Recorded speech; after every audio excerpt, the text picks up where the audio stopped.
Have you ever seen someone so dangerously underestimated that a racist security guard had no idea he was about to challenge an FBI tactical commander who could disarm him in seconds and destroy his entire operation with a single phone call?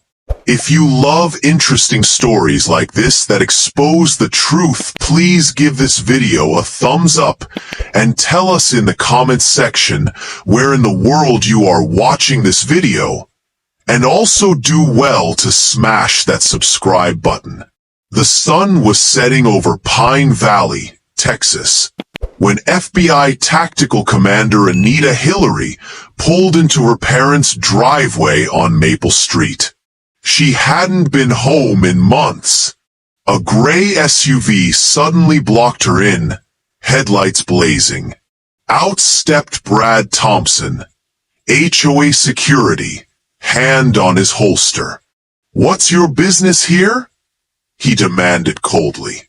"This is my parents' home," Anita replied calmly. "Name," he barked. "Who are you?" she countered. "Brad Thompson, Pine Valley Security. We've had break-ins. You match our description.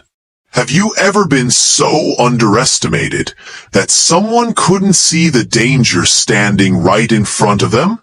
Her parents, Robert and Michelle Hillary, stepped onto the porch.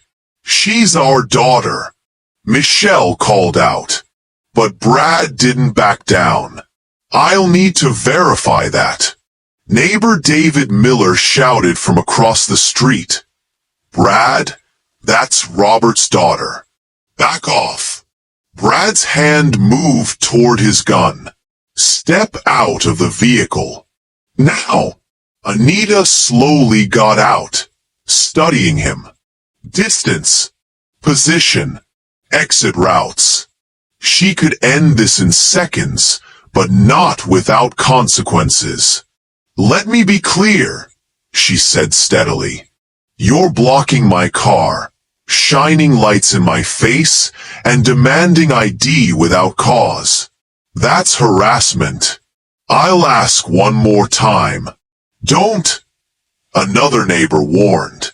"She's family here." But Brad's ego was driving now. He planted his feet, thumb on his holster strap. That's when Anita's training kicked in. "You think you're in charge here?" Brad stepped closer. "No," Anita replied evenly. "I know who is. And it's not you." Her voice dropped. "You see a woman in casual clothes.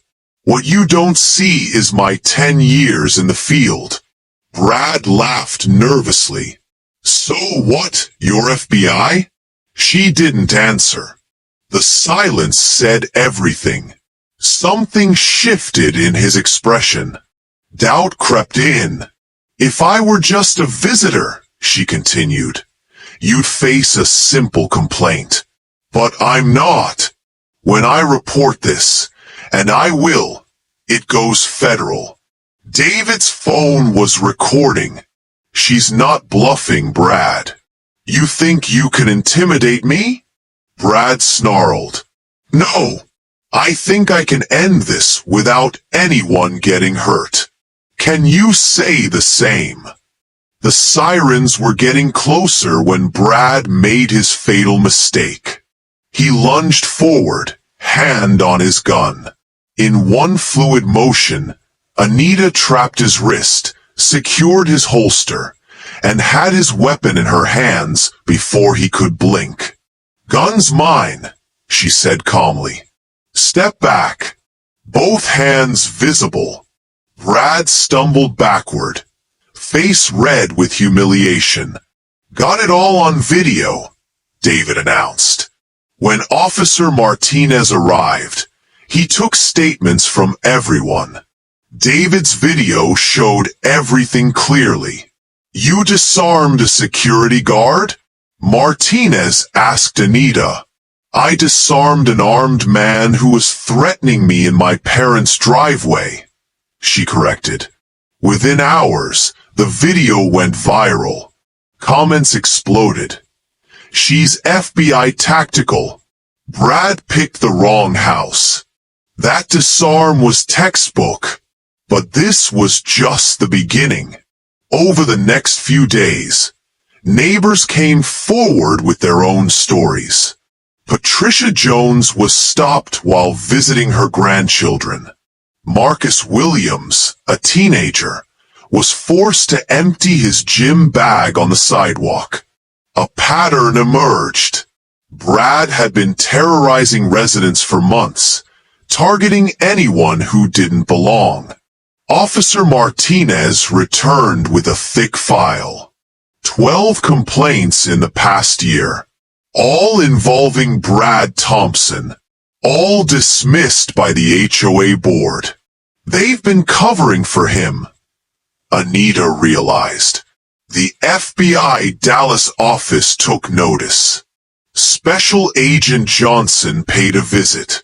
"This isn't just about one guard. This looks like systematic targeting."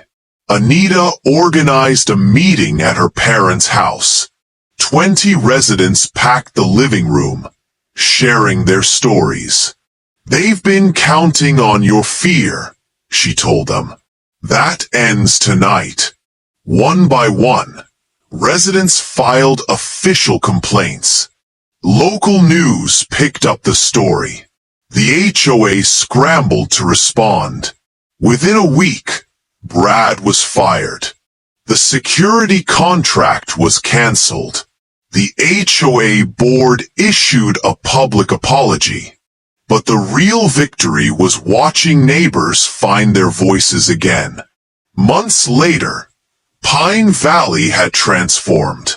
New HOA leadership. Fair security policies. Residents who looked out for each other instead of looking away.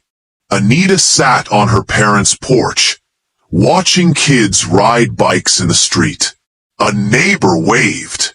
Life looked the same, but everything had changed. "You could have walked away," Robert said.